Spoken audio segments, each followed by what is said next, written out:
নিজের ইচ্ছার উপর ভরসা রাখুন, একদিন স্বপ্ন পূরণ হবে ইনশাল্লাহ। জীবনের গল্প ভূমিকাহীন, প্রতিটি লাইন পড়া সহজ, বোঝা অনেক কঠিন। তুমি সাফল্য খুঁজে নাও, ভালোবাসা তোমাকে খুঁজে নিবে।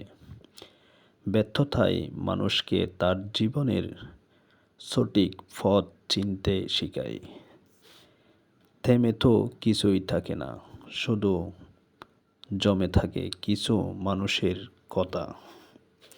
এই শহরে বাঁচতে হলে ফাঁকা অভিনয় জানতে হবে। ভালোবাসলে কিছু কিছু জিনিস হারাতে হয়, হয়তো নিজেকে, নয়তো তাকে। আমি কারো গল্পের কাল্পনিক চিত্র নই, আমি নিজেই একটা রহস্যময় ইতিহাস।